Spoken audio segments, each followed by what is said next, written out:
I often wonder how many reentry programs actually take the time to educate their participants about the damage trauma has done to their brain. Not just how to get a job, not just how to write a resume or start a business, but what incarceration has actually done to their mind. Because here's the thing.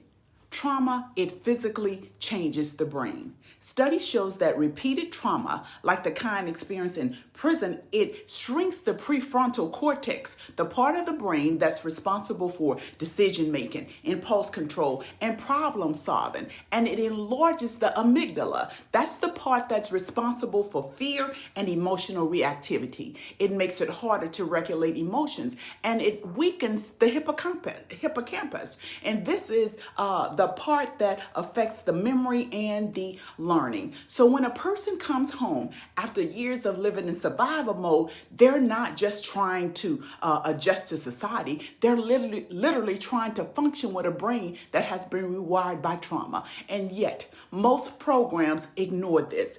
Instead of addressing the head, the brain, the heart, the emotions, and the hands, employment and skill building, they jump straight into job training. They put the cart before the horse.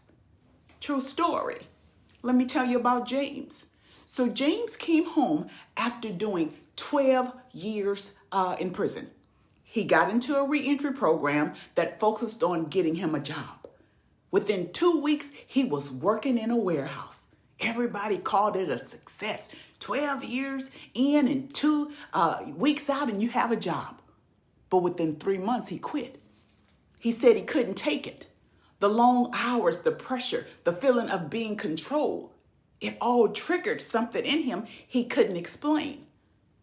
So he got another job and he quit that one too.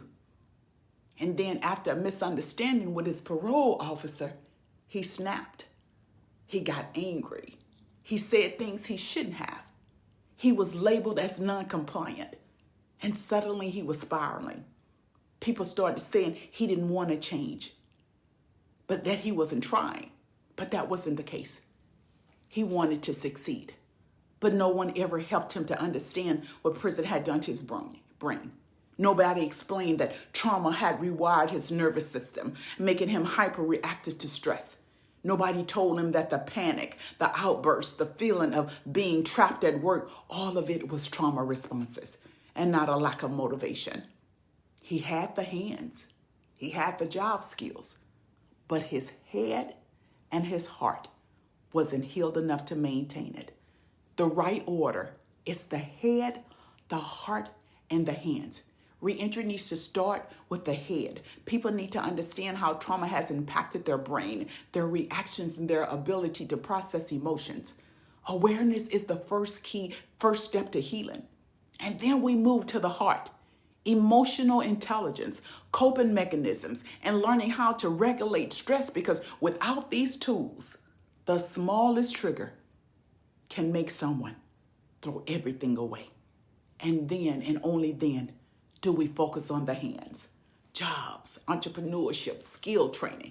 Because when the brain and the emotions are stable, job training actually sticks. Reentry programs need to do better. If reentry programs aren't addressing trauma, they aren't really setting people up for success. They're giving them tools for their hands while their head and their heart are still broken. Because you can teach someone how to use their hands all day long. But if their mind isn't healed and their emotions aren't stable, the cycle will repeat itself. It's time to stop putting the cart before the horse. Reentry is about more than just jobs. It's about healing. Because without that, nothing else lasts. Seek to understand, not deny. Prison has side effects.